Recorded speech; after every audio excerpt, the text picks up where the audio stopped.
All right, so we're going to start working on the currents of circulation in the legs. And some of us might feel like the pattern of sitting can be appropriate because there's some kind of neutral balance in your concentration in your pelvis and the legs. I always find this to be kind of a fundamental way of experiencing my legs. And then we're going to kind of eject our pattern out from the chair, which I think is going to be a little interesting today. And I practiced it and fumbled with it, and we'll just be kind of live stream figuring it out together. How about that?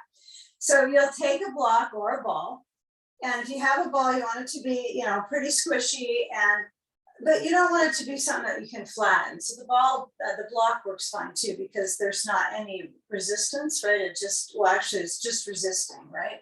So placing something that's light enough that you can easily hold it between the knees, and then see if the feet are in that parallel pattern. So all 10 toes, maybe you got a toe or two that likes to turn a bit, but you want to feel like lift up your toes, kind of fan them out so you can feel the hardware of the foot, almost as if you're trying to make an impression of the ball and then the surrounding tissue of the foot back to the heel or the bones.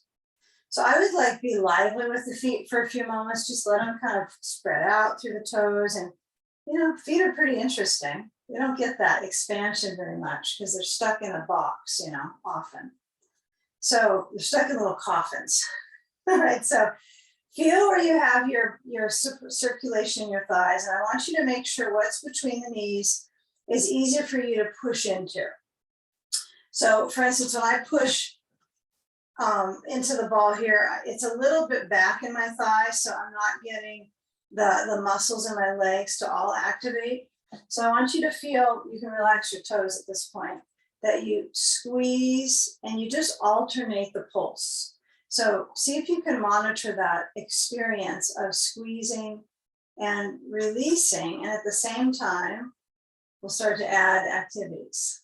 Okay, so center the focus with the hands back on the seat of the chair, relaxing anything besides the movement of the legs squeezing the ball. So if the shoulders are moving back and down, your experience of the hands reaching back to the chair seat is an obvious opener, but for many of us, it might just feel like a postural assist. So let's let our eyes close. And if you kind of pause on the squeezing of the legs in, that's fine. And feeling where the breath is circulating inside. Experience where the hips and the pelvis are anchored, and how the legs just reach out of those pieces, right? That each side of the pelvis. And then elevating up the spine, feeling how the ribs expand with the inhale. They may not go too far out. You might feel actually your belly kind of pumping with your breath. So sort out these things so that you can work on that respiratory cleansing of exhaling out and feeling some movement in the core.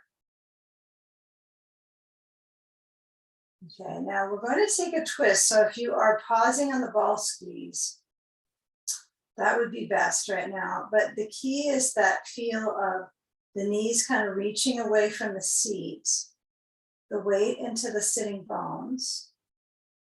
And then we'll slide the left hand up over across the side of the right knee. And I can't get my knee with my hand. It won't reach. So I'm on the side of the leg. That's as good as I can get. But what's most important is my ambition to keep my knees aiming forward and not swerving. But you want to be a little careful about your driving of this position. So rotate to the right. You can have your hand on the seat of the chair, same as you had before. If you decide you want to make it a little curious, you could kind of grab the bar of the chair. That's fine. Today, this doesn't feel right to me to try to hold the bar. Some days it really does feel good, but right now this just feels best to hold the seat. And when you're working towards that inner lift, The knee might swerve back. So you pause and kind of look at your right knee, make sure it's not pushing back. If it helps you to squeeze the ball so you can stay oriented forward with the knees, kind of pulling the muscles that direction, stay with that control. It's pretty simple. And then come back to center, left hand back to the seat of the chair. Inhale. Yeah, pretend that you are lifting up the chest as high as you can. You're really working on more than pretending, you're lifting. And that whole swoop of the heart kind of reaching back to the tail, I think is kind of a neat carving of our body, kind of lifting the chest. Inhale. I'm not squeezing the ball right now because it's too much effort. And then exhale, keep up with the chest and turn right of left, sorry, other right to the left now. Right hand to the outside of the left leg. Feel if you compartmentalize this mid body. So if your belly body is getting a little bit of a turn, that's okay. But I want you to really isolate so you're turning at the ribs, right? And that the belly body, it's like I want my belly to just be forward. And then I can isolate and strengthen my obliques, right? My abdominal muscles here. So you can be a little bit pushy with your right hand. You can press towards the ball, right, towards the center. That kind of helps me bring the knees in together. So I didn't think of that last side at all, but who knows? Concentration wavers. So turn through the corridor of the center of the body. Feel where there's intensity in the arms, especially this right arm pushing. You prescribe your intensity here. Breathing. And then come back into center, and let's just simply bring the hands together in front, just about the level of the heart. Interlace, turn the palms inside out, and then let the spine flex. Okay, so it's like a cat spine. I'm sure their spines go many ways than this, but what we think of as cat. Okay, now lift up the arms straight up to the ceiling. Feel how you are kind of required to move out of the flexion into extension. Okay, and then lay that awareness into the spine here. That feeling of trying to reach out of the back of the pelvis. Okay, and then the arms lower back to the ball, the hands, and then taking the ball aside, I want you to move your bolster. You're gonna bring it in front of you. This is a little bit of a high coordination action here. So you'll take the right foot, cross it up to the left knee. So the knee kind of swivels open. And if there's any reason the left foot doesn't feel stable, you could put a block under your left foot. That makes it a little intense for your hip, but sometimes when you lean forward, it just feels like you could use a little bit more information into the sensation, right, to build it.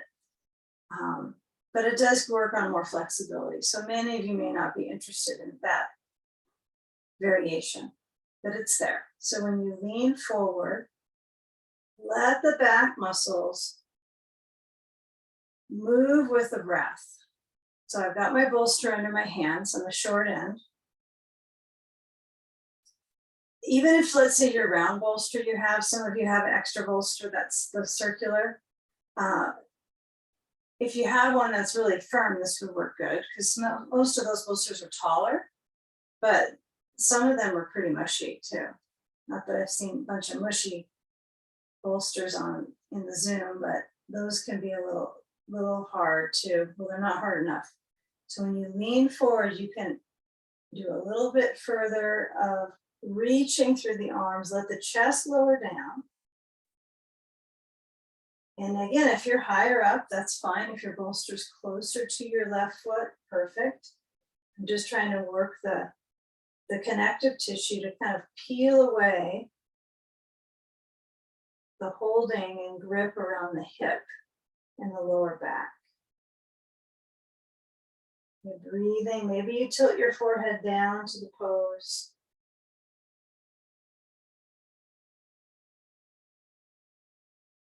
Full inhale.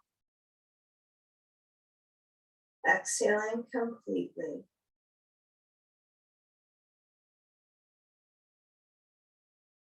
Now when we come back to change the leg, you might kind of sit, feel where you're sitting on the chair, what works for you, farther back, farther forward. I'm kind of on the verge of the very edge of it, I think. Yeah, so I do want to feel my seat into the chair. But then when you change the crossing, kind of feel how your back, your sacrum area, and just below how that responds to this challenge. For me, I have to kind of pull my bolster closer. Then it's a little easier to get the leg up and to the right knee. So my right foot is on the ground. That's straight forward. The toes are forward, parallel. That's pretty crucial that you keep the alignment there. And then if you were to scoot your right foot in, remember that's going to exacerbate the angle on the knee joint. So probably kind of stepping forward with the bottom foot would be your best support, even though it's harder to stretch, right? It's going to make this knee pop up a bit, hopefully not pop out. But when you lean forward, you get a feel of the movement into that left thigh, even though it's still, it's not even jumping up and down, is it? But you can feel the circulation. That's kind of what our practice is, isn't it? It's it all looks pretty still, but inside there's a lot of sensations, a plethora of sensation. So leaning forwards, exercise the lungs, right? So feel the stretch of the breathing muscles. And kind of enjoy that connection to yourself, because no one else gets that connection but you. And if your neck is feeling like it's kind of cold and tense, you can relax it.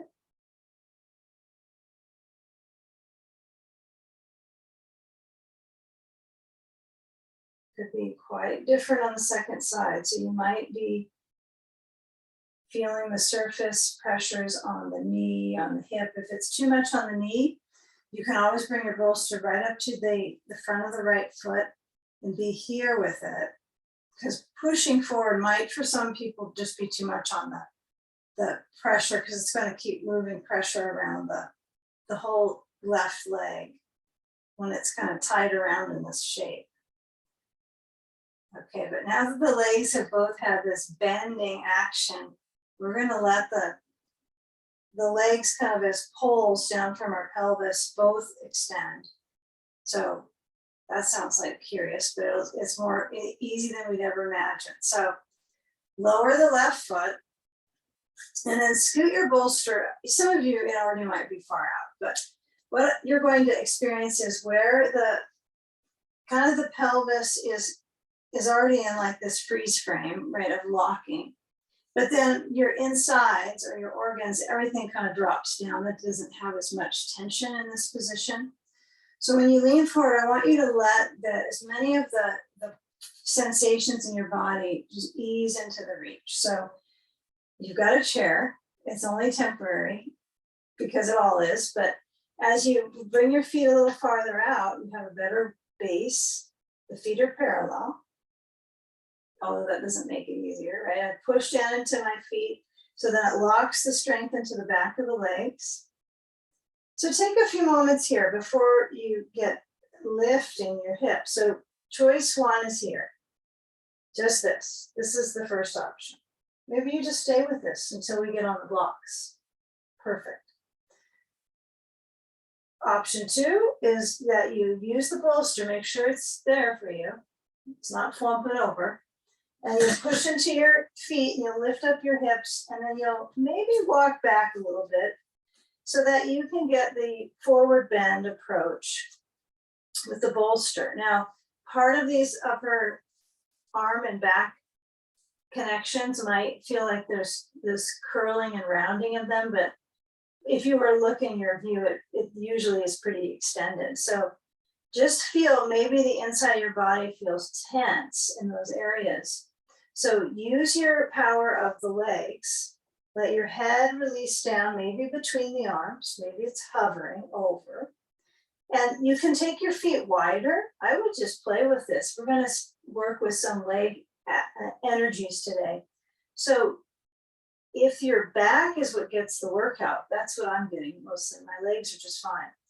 But the back is a little concerning. Feel the movement of the ribs with the breath. Let go of how it looks, just exist in your experience here. Okay, and then we're going to change into using blocks in a few moments instead of this bolster. So we're going to make a little more challenge. Scoot the feet if they're wide back to a little wider than hips distance. And then bend through the knees. I would just slide your bolster kind of off to the side and then take a moment where you get some blocks and you have a half forward bend. So I'm just going to be halfway down. My blocks are the second setting. And then when you're down with the upper bones, the chest muscles, see if you can kind of exhale like you're imagining it's a swing right in your chest. I know your chest isn't going to swing back and forth like it's an actual swing, but work with that movement and the rhythm of the lungs by lowering down your head. And if you do a little shifting forward and back, it's fine. You can have your blocks higher as well. What I like about this is that when I swing and let my head release down, I like having a chair behind me to touch onto. This is just unusual that you happen to use it for your forward bend. But if you're pretty mobile, this one works fine. It requires a certain amount of flexibility to get to this one, certainly. But if it works for you, we won't be doing any strange acrobatics from this motion, but you kind of wonder, where could I go? But when you push down into your feet, but also your hands, there's an element of, an energetic element of resistance. This is the idea with the bones, is feeling when you create resistance. Okay, so relax your feet. I'm sure most of us will find they clench up here. All that circulation to the sinuses is great.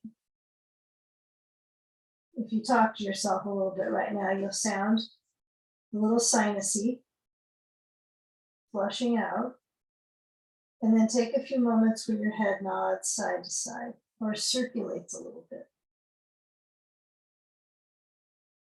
Okay, so now as the sensory circulation is on two lengthened legs that are pretty close, they will shift it. We're going to take a little in-between work before we revisit that in a really wide stance. So let's just be here with this though. Get a block set. And I want you to take them forward. Now, if you need them a little higher, you just take them up. It's no problem. I'm going to try higher, actually. Okay, step the right foot forward between the blocks, step the left foot back, and be in a, I would say, kind of 3/4 lift lunge, right? It's not high lunge, so your hands are still down, but there's no knee down, okay? So when you reach back through that left heel, can you move the right knee so it's above the ankle? And just bring the hands back with the blocks right underneath your shoulders. Feel where that right knee reaches. Just, again, be careful it doesn't go over the toes at all. But I would work with feeling the undercurrent of this right leg. Like, Okay, let's work with the tone, not with the hamstring stuff. Let's just keep it with tone here. If the spine is arching, you can look forward. If it's feeling a little bit tired, you can stay neutral. Breathing. We've got about another 20 seconds on this one. We're trying to hold these lunges for a good 1.5 to 2 minutes today. Kind of boring, aren't they?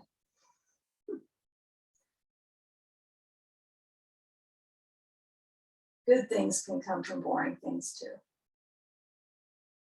Okay, now feeling that it gets kind of totaled out with the muscles, somewhat, you could do more, but feel the rhythm of the back leg rocking a little forward and back, and keep visualizing you can be upright, just so you don't fall over. That's just a nice focus internally. And so I scoot forward, bring the right foot, step it besides the left foot besides the right. And then take the right foot back. So stretch back through that right. Feel the foot stretch versus just a leg. So you work with scooting around with your foot. You access that reach of the left knee above the ankle. And squaring the hips is a little odd to say for this one. But I still feel as if when I'm in this, I don't want this right hip to rotate back. So you might look down to your back thigh, and regardless of the look of your leg, because there'll be contours and curves and so forth, but you just don't want to pivot the hip. It's pretty easy to do. So my knee aims a little bit down, so I keep the traction. And then I inform the motion of reaching my chest forwards. Breathe. Pretty steady through the legs. Like I said, a lot of leg power here. We'll get a big stretch on them in a moment, but maintain that reach of the back heel. Yeah, it's like the left leg feels a lot. And if you're not, recognizing the importance of the back leg to contribute to that balance and weight bearing, then you miss out on the hip flexor reach for the back thigh.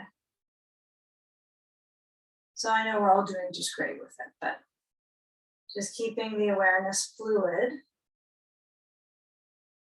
If that's what awareness is, I'm not sure. Awareness fluid. Okay, come back and turn to your right. Take both blocks with you for the wide stance. And I'm just going to pivot my feet so they're parallel first and maybe toes in second. Okay, now if I turn my toes in, for me, I feel a little sharp. It's not pain, but I feel the back of the knee kind of tighten up. So it's probably not worth it to do that for me. So I'm just going to keep them parallel, a tiny, like minor movement of the toes in. And then you can either reach your hands forward on your blocks and let the kind of the bridge of the waist stretch down. So you can feel like the arms, it's kind of an interesting span type of a bridge, right? It's like a spanning from the arm back through the waist. You can be here, or you could bring your hands between your feet and reach the crown towards the ground. And let your head kind of feel that it has a swivel there. Like your head has a bit of a swiveling when your head is straight down.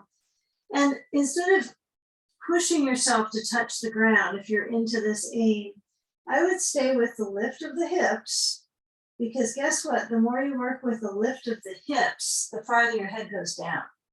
So if I take my feet in a little closer and farther from the ground, if I take them farther out and closer, but it's not worth it to just focus on the end of the pose.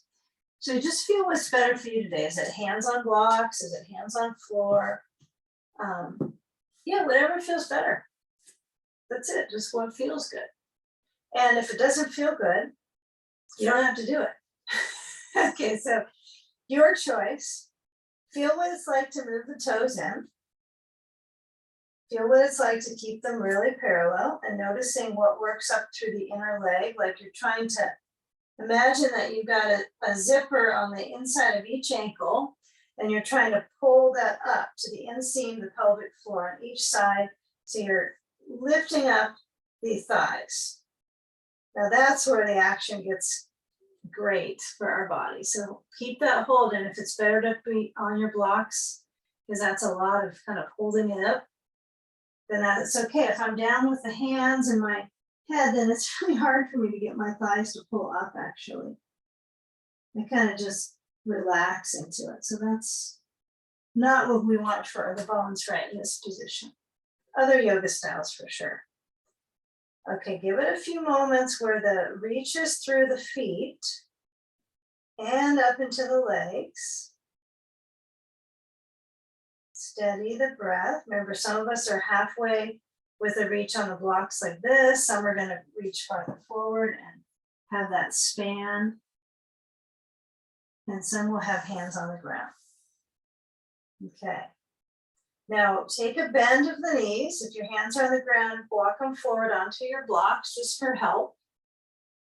And kind of feel the strangeness in the lower abdominal body when you bend your knees. It's almost as if the body's kind of cut off from bottom to top with coordination there.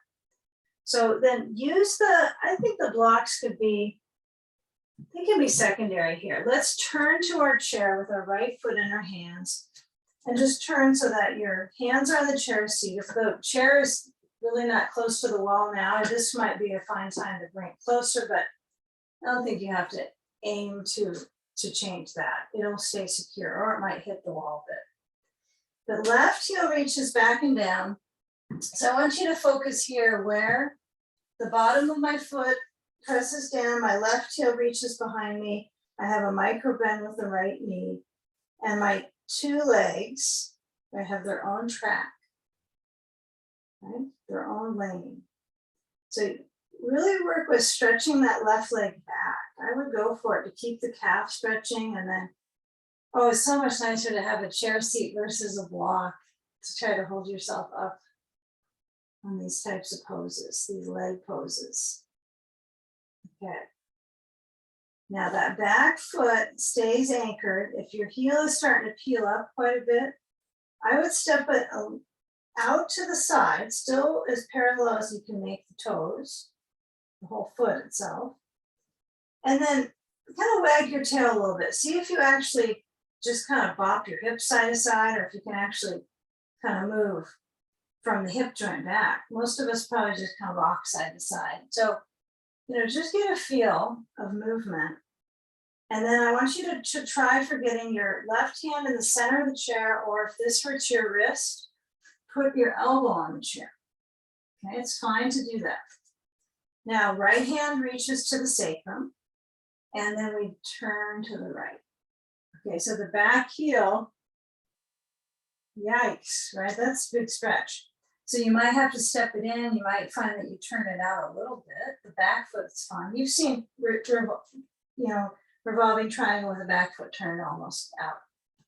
So I'm just aiming to work with the skeletal lift off. That's the class today, skeletal lift off. But turn to the right. Right hand is either back, touching your back, or it's towards the ceiling. Just kind of play with that experience of rotation and the lift. And as you move back to the seat with your right hand, feel when you step your right foot back that you're in kind of a push-up position with a little bit of a rounded back. Okay, so you're going to hold the sides of the chair, and you'll lean forward and let the waist stretch so that the hip bones are moving forward, the heels are lifted up. Alternate for a few cycles. Don't worry if you have the exact spacing with your feet. Some of us, they're going to be closer in, and some are going to, like, for me right now, I'm pretty far back with my feet. But I kind of like the dynamic. So try to go with it. See if you can go back and forth. Maybe you change the footing, bring the feet a little closer. Maybe you stay longer with the downward dog shape, reaching back. And then pause for a moment. When you move forward, see if you can find where it's adaptable to hold it for a few moments. Moments would mean under 30 seconds. It's adaptable here. There's resistance. Now, if you move the hips forward, that's not going to add benefit here to the shoulder, but just feel when you hold on to the chair. Okay. And then step the left foot under. So the right heel is now, well, it's not really like a heel feeling. It's the whole back foot stepping, reaching down through the ball to the heel. Centering, pushing in some sense, the floor away. Just looks like it's a chair. Okay, so if my hips don't feel really strong in this position. I would stay with it for a few moments and see if you can change the spacing of the feet a little bit, as long as they're both aiming towards the wall. Okay, and so if this top left thigh feels like it's kind of rolling out, your work is again on that lifting up the thigh muscle, resistance. Okay, and then let's bring the right hand to the center of the chair. It's center-ish for me. It's not exactly in the middle. It's a little closer to the right. And it would be in the same line as your right foot. Right? So if you didn't have a chair and you're doing revolve triangle, you look down, put your hand down, you'd be in the same line as your right foot. And then left hand comes back to the sacrum and turn. Yeah, relax your idea of lifting your arm. Maybe focus on this thigh sensation, that it's not just spilling and hip out. You can feel down to that left heel. You can feel the energy in the leg. If there's little vacant pockets where like your foot doesn't seal into the ground, you don't feel that connection, then you want to back off and maybe turn the core back towards the floor. And just see if you can keep the inside of the left foot down. It's better to stay here. Work on this for me right now than it is for me to twist. And then the inside of my left foot is kind of a little bit shaky. So I have to build the focus into my foot, the bones in my foot. Wow, some days are connecting better than others. And it's good to let the class structure help you focus on improvement, right? Not following whatever it looks like we're doing. Okay, left arm could be up for some of you. For some, it might be back on the pelvis. Some of you are turning your head left. But let's turn the waist back towards the chair. And let's give a little balance try. So I'm going to turn, but I don't just turn my belly towards the ground. I'm also trying to shift so my left heel feels like it reaches down from the hip. Okay, so just go ahead and step your right foot about halfway in and slide the left foot back. And I would be kind of on tippy toe for a moment and lift your left leg up. Right, avoid hitting the wall with your head. So if you're really close, you might have to move your chair away, but everyone has different length and proportions. But when you lift up the left foot, levelize the hips. This is even more important on this one. So I look back at my legs and then up at my hip. Then I hope that they're level across from each other. That's a good warrior three. So I lift that left foot, and then I want you to just work with turning the left hip open towards left, the toes turn out, and just get a feel of how does the spine turn, right? How do you turn through your thoracic? So the nice thing here is I keep really stable in my right foot, all the way up and towards the lumbar spine. Pivot through that left leg, push, push, push through the heel. Breathe. Then pivot so the left foot faces down. Take a moment in between with your feet down. Avoid really rounding your back out here. So if you need to put your elbows on the chair and stand in that forward bend, that's great, or keep it here for a moment. Recovery second. And then the right leg reaches back. Remember, you can always bring your bottom foot farther back if it has a better kind of swing to it. I don't want you to feel jammed up in the joint. We don't want any joints jamming up. So levelize the hips. It does make it harder, right? You can't just swing the other leg back yet. You've got to level your hips to stack the bones. Okay, if my right foot's kind of dropping a little bit, I'm not concerned how it looks. I'm interested in getting that level in my hips. Okay, so reach the right leg back, push through the heel. Good work. This is not easy, but it's important. So I try to keep my left knee, if I can gaze towards the energy of it, it's not turning in or turning out. It's just stable. So my right foot turns out, then the left inner thigh stretches. Right? So my hands are on the chair. I'm working with this with hands down so I have the twist. But manage the flow through the joints. Breathing. It's not a look pretty position at all. Right? This is about resistance through the bones, deep into the sheath of the tissue over. Okay, and now come back. So you're going to pivot that right foot down. And then we'll come down to the ground in a moment and do some chair work on the floor. So I want you to step the left foot back, reach the hips forwards, lengthen so that you feel the arch through the spine. It's actually more than an arch, right? It's a scoop. Spine scoop. Okay, now come back to that push-up position, resisting. Give it a moment here when the heels are either down or they're up. I can't get my heels down, it doesn't work for me. But I want you to bring your right knee in towards your forehead, chin towards the chest. Step the left foot besides the right, change it. So right knee in towards the forehead, chin to the chest. If it doesn't pull in, you gotta get the back to stretch. And then lower the right foot and lower down carefully onto the knees. And then we'll take a blanket.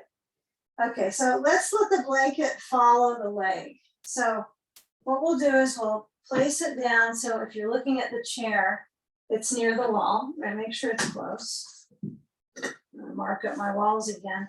Feels like I just cleaned that. And then sit on a blanket so the right foot is touching the wall, but your chair is going to be helping you. You'll need a sandbag too. So I have my my blanket. If you're not sure, I have it, so I'm sitting with it, and then it's curved under my leg. So it's following my leg underneath versus it's horizontal on the mat. Don't worry about the look of it. It's just supporting your seat. I suppose you could also have the blanket a different way, but this seems to be alignment helpful. I mean, if you don't like it this way, you don't have to use it at all, I guess. But I'm going to put a ball under my left knee just for safety, and then add the sand to the left thigh. Okay. So we're pretty turning, right? We're turning towards the left. I think you can see me okay. Unless I need to tilt my screen down. Is it okay? It's all right, okay. So I could pivot it. Let's be here. So reach the right arm on the seat. Yeah, you got to use the seat to keep the ribs up. So especially with aging, right? This whole centerpiece, the skin, everything kind of goes with gravity. So your work is on kind of getting the circulation, improving it inside. So when kind of vivacious, right, internal. So my right foot is on the bar of the chair, on the bottom bar. I really like to have these types of chairs because I can use the bar for my toes. But if you have your foot at the wall, that's pretty good too. It feels helpful in a different way. Yeah, so feel what works for you for the moment. And then lean into that chair. You could put your head into your hand. You could actually kind of tilt the chair and hold the back arm, or you could put a belt around it too and get a really deep stretch on your sides. Knowing that side stretching is pretty harmless, right? Unless you have a detached rib or something, which you wouldn't be here if you had that experience right now. So it's very harmless, right? Because it helps our back muscles so much to do side work. You just have to be careful, right? How much you're approaching with your back muscles. So I'm leaning into my hand, and I'm not so focused on my arm swing, but I'm going to let it reach behind my back, just like I did earlier with that standing forward bend, turning my ribs to the side. It's just a little different sensation here in the waist. You can go farther, right? We do often not have a chair for this, but this way you're just all lifted in your skin. Everything's holding support. So experience what that sensation is just now. Maybe it's easy.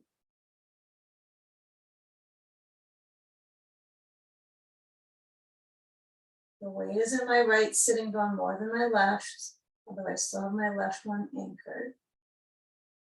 Yeah, I'm doing all I can to help that sitting bone with the sand right on top of the leg.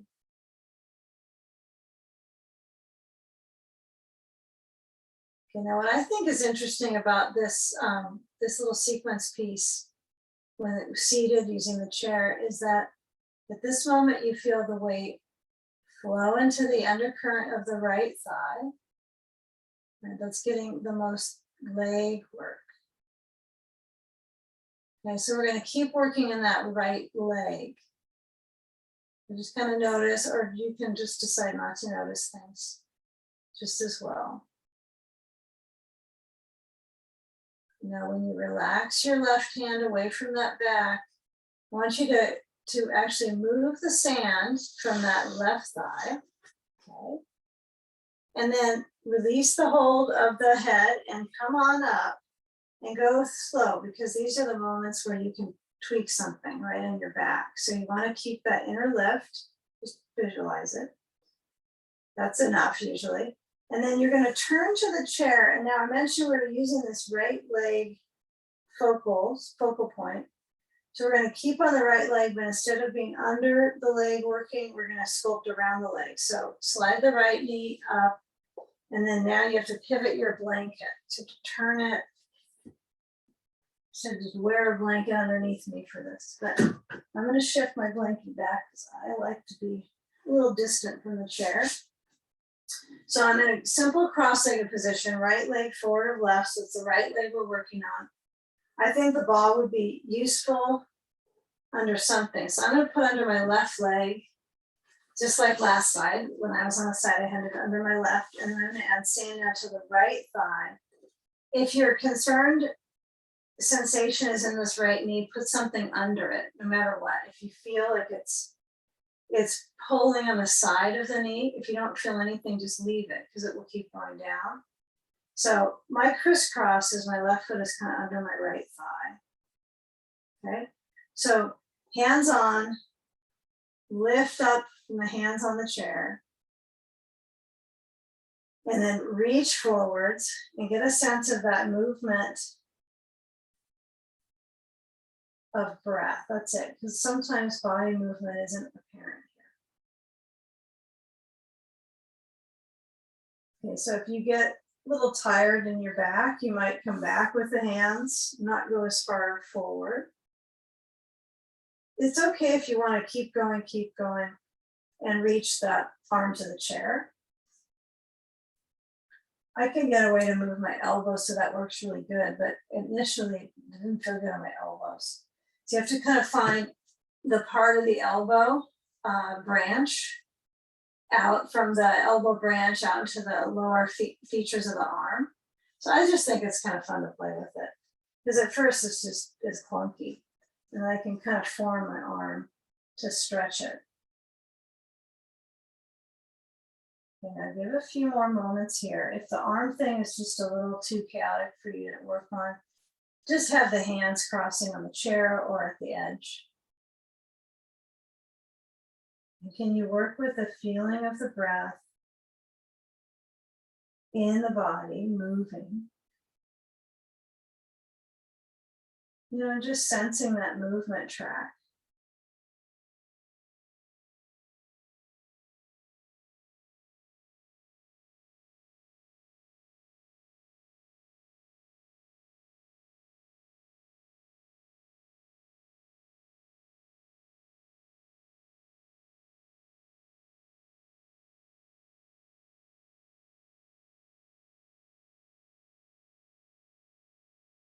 Okay, slide the hands back on the edge, and then let's take the left leg forward, straight under the chair. See how the sand is going to work fine for the next side. It will already be set.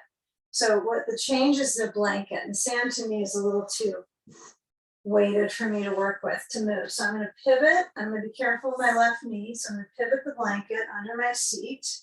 Now I'll move a little bit towards the wall so you can see. But I don't recommend you get this far on the side of the chair. It's not that helpful for you to follow exactly. But I want you to see that the blanket's under the seat, the left foot is to the wall or the back of the chair. Sand is on the right thigh, okay? Right thigh, sand. Ball is under my right knee. And then I reach, and sometimes these chair pose patterns are just so easy to follow because it's obvious. There's height, there's arm, there's lean, and that's it. Right? So simple. So with that right hand behind you, or maybe you put it down and kind of finagle movement through the ribs. Yeah, so for most of us, we sometimes, I mean, I seem to have convinced my mind certain emotions are compressive, but they're actually the opposite in my discs. So I've got to work with, of course, opening up the chest, improving the movement of the shoulders back, and just sensing that circulation. Yeah, the weight is on that right thigh. Just let it be weighted. Breathing.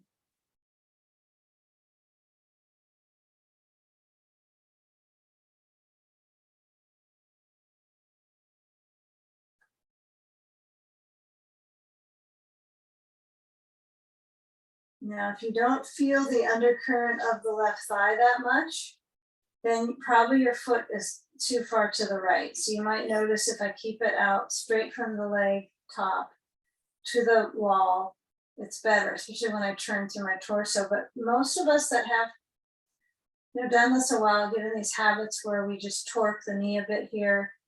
We do these moves that are not going to be helpful in the long run. So check out where your leg is, because I caught my leg going from the hip a little bit, kind of kitty corner with the foot to the wall. So I've got to keep the toes up. And then we're going to change the shape for a moment. So press into the chair with your arm, come up, and then turn. So now it's left leg still, but I'm going to pivot. I'm going to move my sand because that's awkward. But simple cross-legged left foot in front of right. And then you're going to use the ball as you need and lean forward onto the chair. Yeah, so feel where the muscles pattern. Just notice where the sensation patterns in the muscle, right? And then clearly from the hip bone, it senses into the left knee. And just feeling where the spine has its natural kind of fluidic arch. It's okay if you stay a little bit higher on one side, maybe one side you notice, or you didn't really notice the last side, but this side feels a little different. So use all the props to support you. If you need one more blanket under your seat, get another blanket and place it underneath you. So you could have two, which would make it easier. And you would just roll, your hips would roll themselves forward into the pose easier. So just feeling where the sensation is through the spine. And maybe close your eyes. Breathing.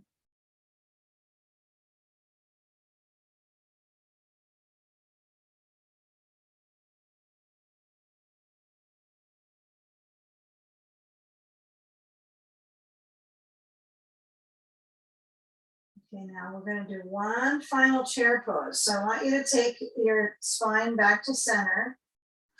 And now that we've had some work into the leg and the hip here for the whole first portion of class, really, you'll move into a bridge pose with the chair. So this is extra exciting, right, for your hips. So have some blocks and make sure the chair is against the wall. Yeah, maybe it'll make a nice little mark on your wall for sure now. So uncross, if you need to just shake out the legs, it's kind of nice to do a little bit of that or tapping on them. Some tapotement. And then they'll be even happier when they're upside down. So scoot the blanket back, And you might need to move your feet to one side of the chair so you're close to it. I mean, it's hard to swing the legs up when your knees are right here. It just doesn't manifest to help being helpful.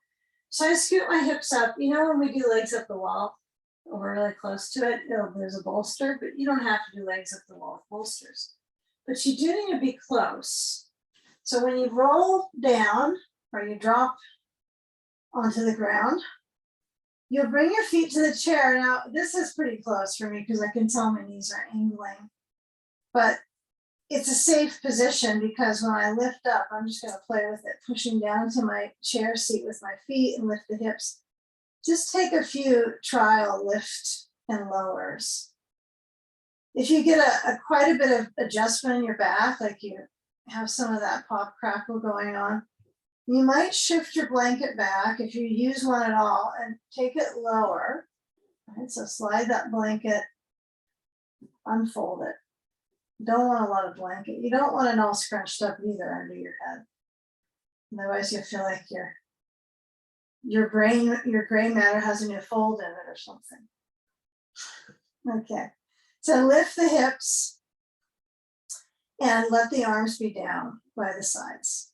They can't be stuck next to you because they are arms, so they're going to kind of be a little bit out. But when you lift your hips up, you need to decide how close you want to be to the chair right now. So the closer I am, the harder it is for me to get my hip flexors to stretch. I get more massage into my spine all the way up to the shoulders, but it's hard for me to get this to open. So I'm going to scoot a little bit back. You might want to. You decide, maybe it feels pretty refreshing. Have a block, and I would have two, just have a stack because you might use one or you might use both. But when you lift up your hips the next time, I'm going to take the two blocks side to side. This is another way I think this one's even better is when you have the two stacked flat. But this most people can do, the two side to side on the second setting. And then what you'll do is you'll actually let the legs rest on the chair. Okay, so it's a lift here. Now, if you go two blocks, if you're concerned about it, you can try. It's not that difficult it doesn't go up to the rib cage. Remember, it's just at the base. You want to feel like this broaden. So I even kind of get a hold of my skin at that space, and I kind of try to, it's hard to stretch your skin out a little bit on this one because that area is not the most loose right in that low back. For most of us, it's pretty tight, the low back skin, if you really push it out.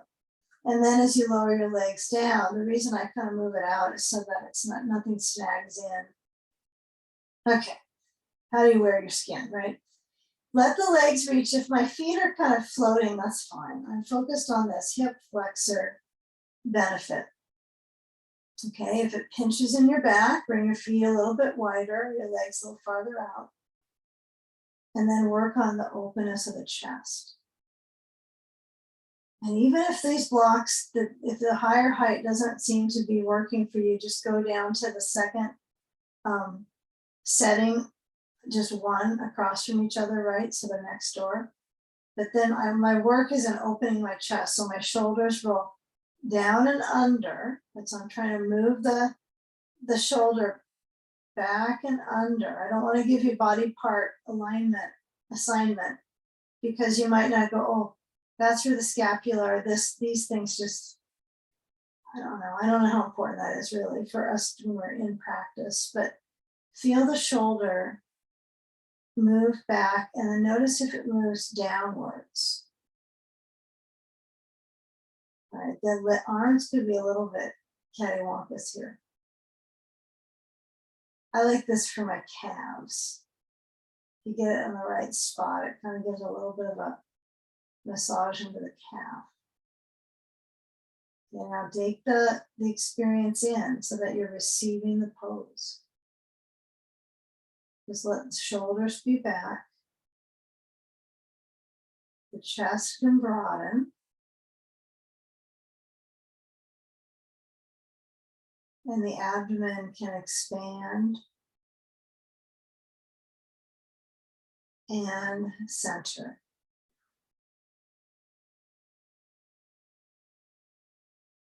And whatever is processing in your digestive tract. Just give it the best centering experience here.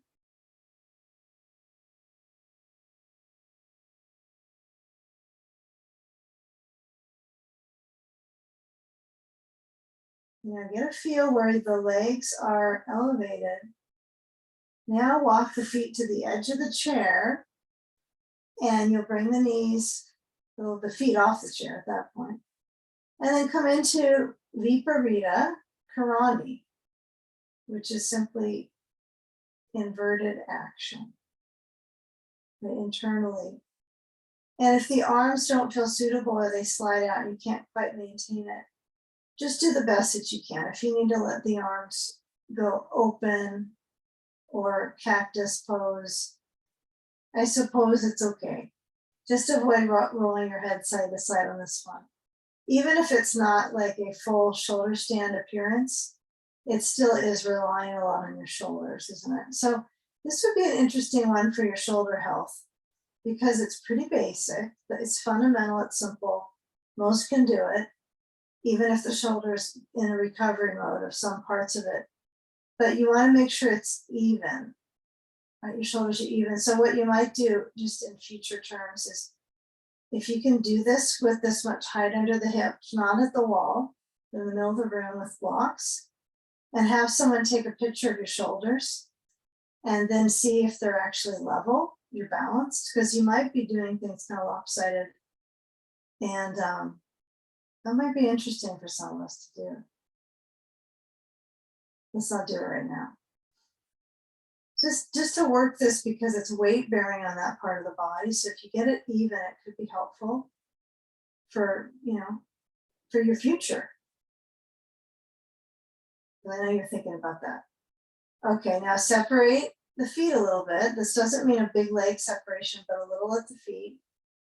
There is some space between, but just mostly the feeling of the legs lifting. The legs lifting, not the feet, just the legs. So you're trying to go upside down. Okay, now bending, so the feet go forward, not the knees go to the chest, the feet go away. And then as you lower them down to the chair, lift up the hips, push into the seat of the chair, whether it's the edge or feet are on the top of it. And slide the blocks away. And let the spine lower down. That feels kind of nice, huh? Okay, so as we let the spine center, I want you to bring the knees over to the side. I don't want you to, if you're finishing class, if you're just here for the chair part, then yes, bring the knees to your chest because the spine will correspond with that. But if you're continuing on, don't do that because then it shocks the sacrum. So we'll let the knees go to the side, unless you're gonna finish, and then come on up. And let's move our chair away. If you need to get up and down, because your chair is so big and heavy, that's one thing. But if you've got a little sliding light chair, then take it to another place. And then let's get our 2 blankets. Hope we're doing good. Take a water break or a potty break, whatever you need. Not a food break though, this wouldn't be a good time for that. No, especially now. Okay, so here we go. So we're going to do a big chest opener. So we'll take our blankets in a stack. I guess you might need that. You only really need 1 block going forward. So we got a bolster in the center and be close to the wall. Okay, so you can add your block after you get on your back. So let's see how the spine goes because it's probably pretty warmed up. You have a little bit of warmth in the body. So I'm going to lower down. Lift my hips up on the block, right? So I'm back, my feet are at the wall, pretty close. I'd rather have them too close than I can kind of push my way back so that I can get these to open up. Okay, well, that's all very close. So blanket stack, sand on thighs, front. And you could have used the sand in that bridge pose with the feet on the chair. It just is extra credit, I don't know if anyone wants to add that element, but this is what we'll do. So we have the thigh lids covered, even more than the thigh lids right at the front. And I like the wall for my knees. So if I separate my feet a bit, my back is a little happier. And then I can feel that length of the legs, but I try to extend them so I'm not purposely micro bending them. I know that I've overdone the micro bend. So I'm trying to get back to feeling the length of them. But what you might do is push the balls of the feet into the wall. If you have sometimes the knees drop back and hyperextend. You might really push the ball of the foot.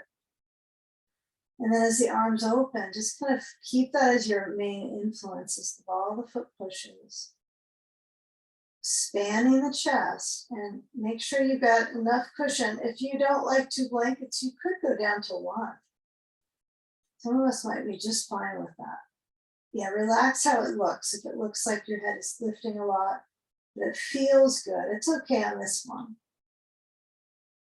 But if you go down to 1 blanket, it is a little more chest opener. And so as the movement is internally, feel where that musculature is moving with the breath.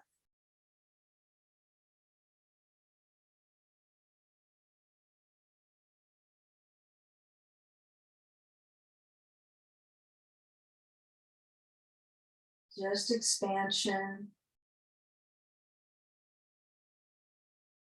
and centering.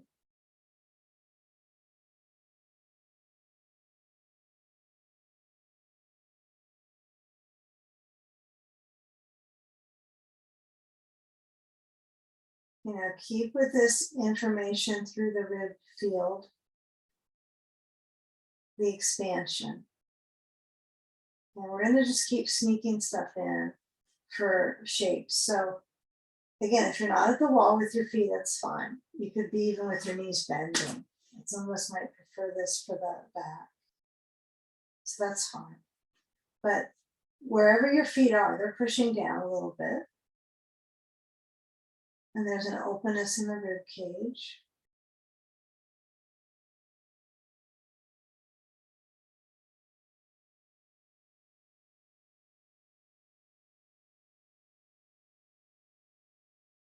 Okay, so we're going to move to our side sage, and I want you to bend through the legs. And as you push down to your feet, you might decide that, well, we didn't actually do Baddha Konasana, but that's okay. I want you to get a feel of the side, the inside pattern of the legs. So before you roll to the side, bring your feet together, your knees out, and notice the pressure of the feet together. And try to really keep that lively, the feet pushing in. Okay, now that's part of the leg pattern for side sage. At least one side is out, one side is swooping back. So you need this kind of mobility in the joints to do that. So as the knees go back up, and then you roll to the left. If you like to use a block overhead, this is where you might put it, unless you happen to have your chair back there. And your hand could be on it. But you'll take the ball on the inside of the right leg, or a block. Some of you have a block instead. And then add that sand to the side. If you don't have a sandbag, maybe you have a bag of rice. And as that right arm goes over, and so if you're house sitting, I'll have to ask, do you have any bags of rice in the cupboard? No, I won't eat them, but I'm going to use them for yoga. Okay. So as you lengthen through that side, the arm it's reaching, but for some of us, this is harmful for the shoulder. So this doesn't work for everyone. But the key is that the thigh is resting, internally rotated on the right, externally on the left, right? The knee is towards the bolster on the left leg. And you might have your arm a little bit open, like a little wing here to the right, open the chest. You might have it down. You might have it across the side of the body. But sense the movement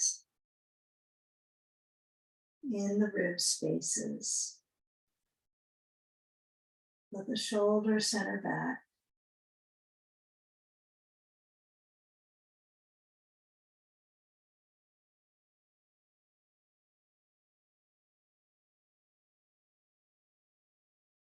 Yeah, I like this with the arm down and the trying to move my shoulder back.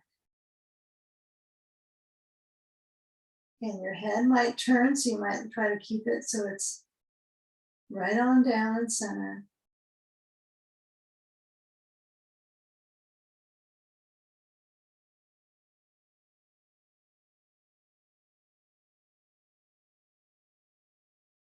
Okay, now when you slide the sand aside, get a feel for the ribs movement, open. If your arm is overhead, bring it open.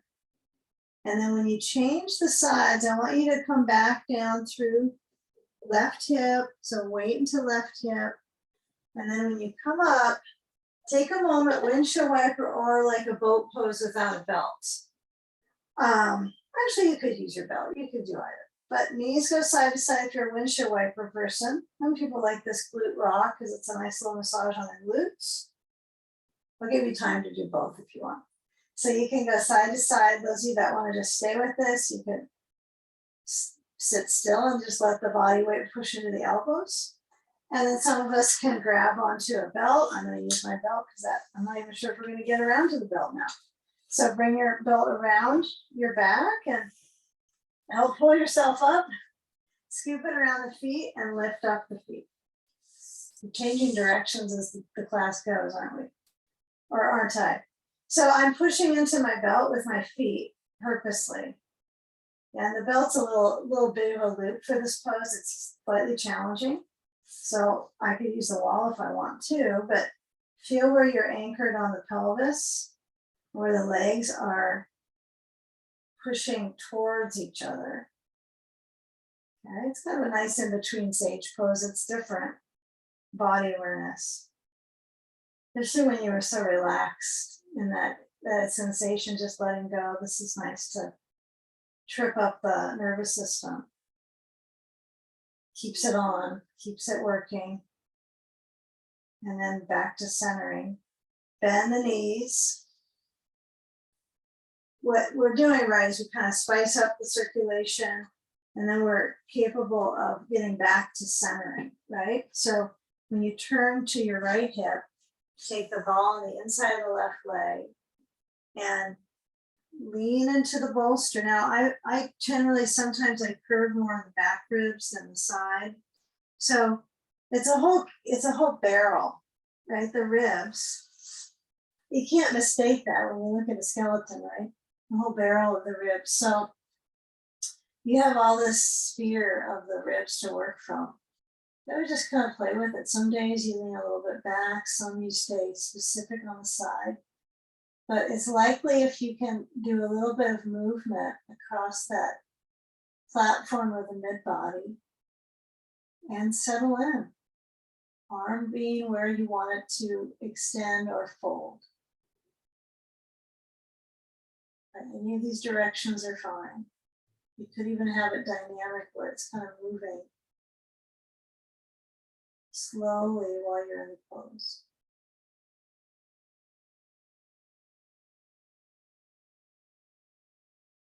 And again, one side might be different. And you might find one has a little more range of motion or it doesn't seem to have as much pressure on the sleeve. So, see how you liberate that side. And the opposing muscles on the lower arm.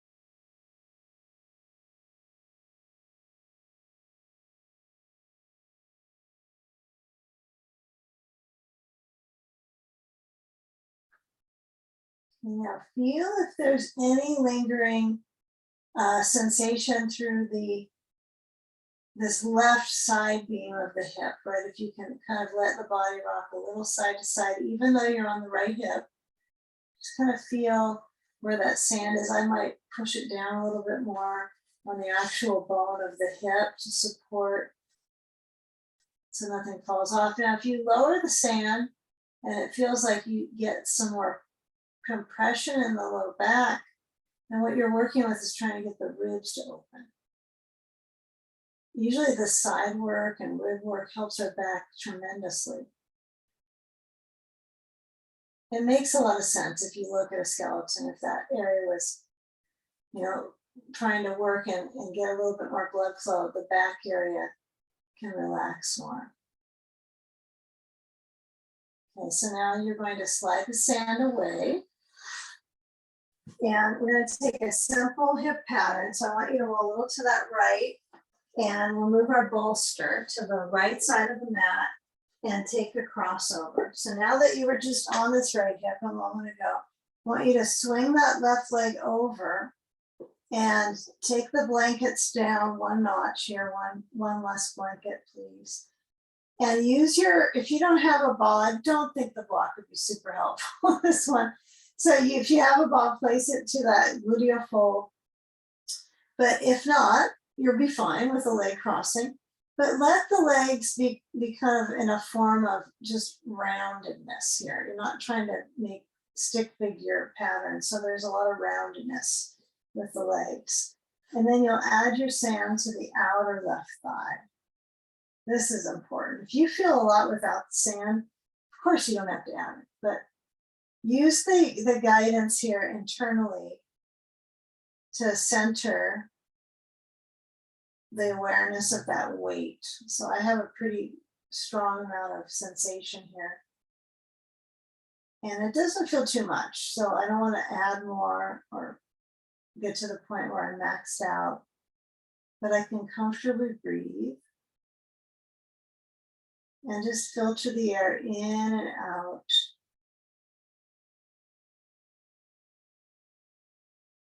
Shift your attention right here, thoroughly into the breath.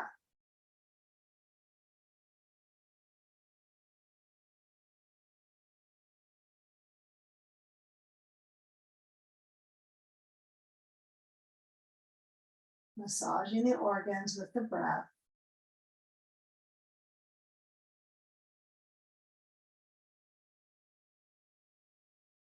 But there's always further to go on any of these poses, these end poses.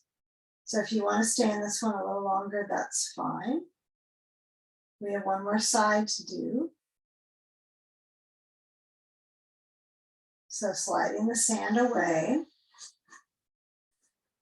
Then the left leg reaches towards the right side of the waist. So I kind of pull the knee up and over to the right, move the ball. And then when I get ready to switch sides, I might take it in the center and kind of circulate through from my hip joint to my knee, trying to make little circles, not using my arms, but just kind of sense where your own range of motion is without using extremity pulling power, like pulling my knee. So just notice it might be really lacking. You might not have a connection to that, coordination to that one. But I think it's good to do stuff that's pretty random with movement patterns and just play with it, just like be on your hip on your side and try to move your leg in circles. So change the bolster left, of course, bring the right leg over to the bolster. And then as you add the ball, these are repeated instructions, I know, so I'll pass on too much repetition of instruction of props on this side. So change it all up to the other side. Spread out the arm, both or just one, and continue the way of observing the torso and the bottom torso, right? So you're going to feel the left side of the hip, you'll feel the right side up, the left side down. But just let the weight be pretty heavy into that bottom hip. And what's nice about weight bearing is it's heat inducing. Right, weight bearing stuff, it creates a little bit of heat in the body, warms it up. So just use it liberally in these pose patterns, where the body weight is centered. Notice the warmth that comes from that. In the joints, lubricating the joints. You've arrived at a point in your life when that's helpful. They naturally will dry up a bit. So keep them moving. Breathing. Exhaling. I think that's part of breathing.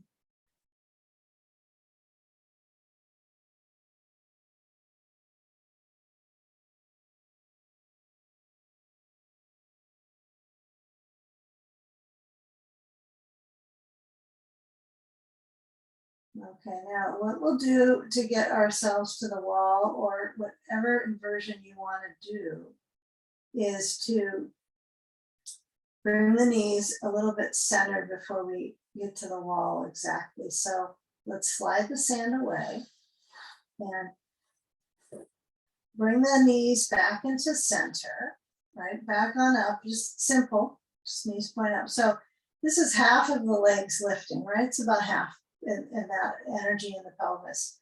So notice it's about, there's more weight that could be introduced to the center of gravity, which is our pelvis. So I would be cautious rolling up. Just let it be. Go to the other side to roll because you probably already went to the left.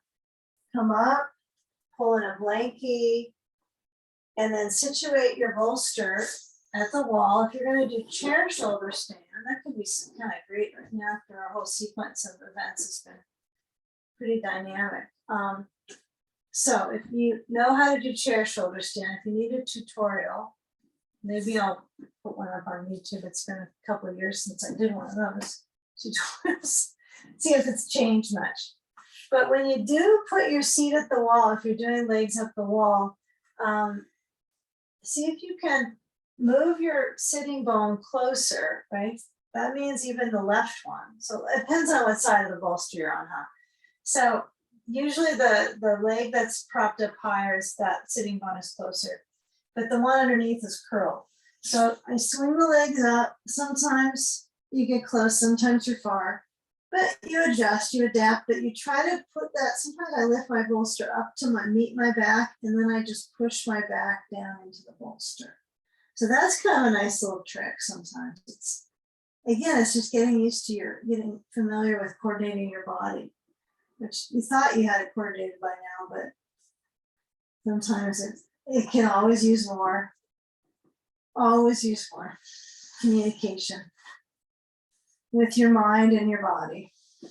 Okay, sand on feet, only for those at the wall. If you're not at the wall in the chair, don't put sand on your feet for a shoulder stand. And as you lift up, you'll have a separation, and you might even touch the legs, your big palms kind of touch. And keep in mind, if I push my legs up, they're just going to drop back down. And we want that for this pose for the lymph flush. So I would just celebrate that in the thighs. So that flush of the legs is great for the lymphatics. So they just don't get upside down very much. And so as you rest your core, it's going to be lifted. This is going to drop. This is going to lift. It's all different than your daily habits. So it's got to be good for us, huh? So let the ribs feel that resuscitation. You've been propped to be resuscitated here. And then get into the process of it. So elbows are out. I'm not a big fan of the hands up above the heart. I always like to relax the heart. And then feeling if the neck is in a suitable support with the blanket. Do a little checklist of where things might feel funky if you need to assist it. And then as the breath has arrived, feel the exhalation leaving the body.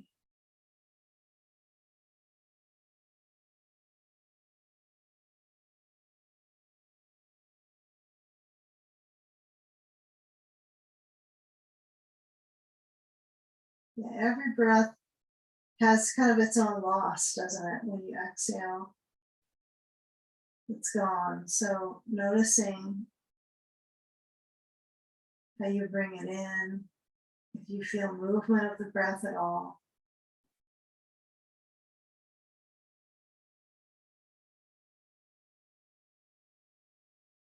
and manage the circulation in the brain as well. Relax your eyes. Swallow to clear the passageway of the throat.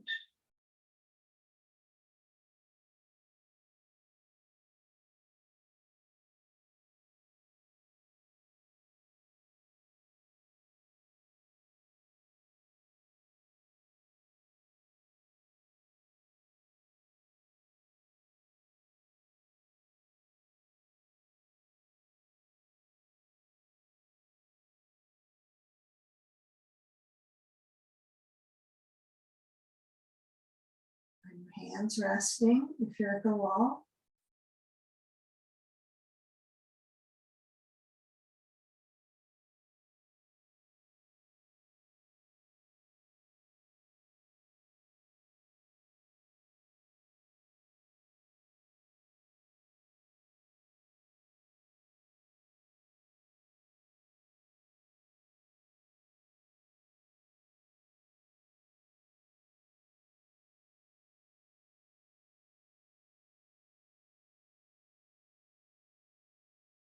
Now, if the shoulders are centered back,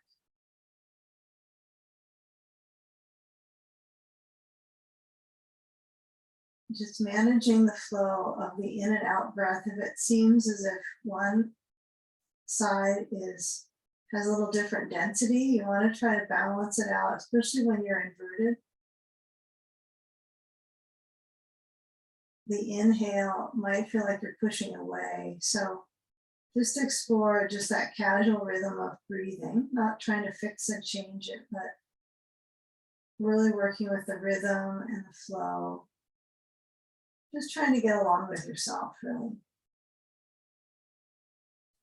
And then if you have sand, you're going to slide the sand off in the next few moments, which could be a pattern of moving the feet off the wall and tossing the sand somewhere, or bending the knees and assisting the removal.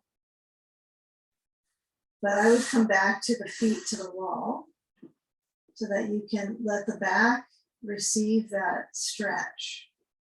It's the greatest stretch, right? When we're on our back and we bring our knees to our chest. This one's even greater because you have a bolster and you have your feet on the wall. So it's quite a big stretch through the back, even if it doesn't feel like much. It's kind of a sneaky way to get a deep stretch and you don't even feel it's that deep.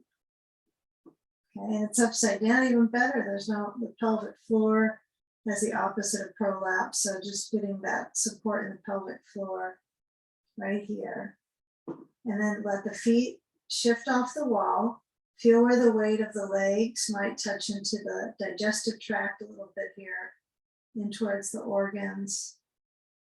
Yeah, without even having to push the legs into you, just gravity slides the muscles of the legs into the core. And then roll to the side. And feel when you scoop over to a cannonball and just come up to sitting. Let's take just a mini moment here to collectively focus on our practice together and the awareness from a guided practice. It's got its ups and downs, I'm sure. But at home, you can kind of modify it to your liking. Let the hands lift up to the space together in front of the heart. And let's combine the focus inside with breath. Exhale, emptying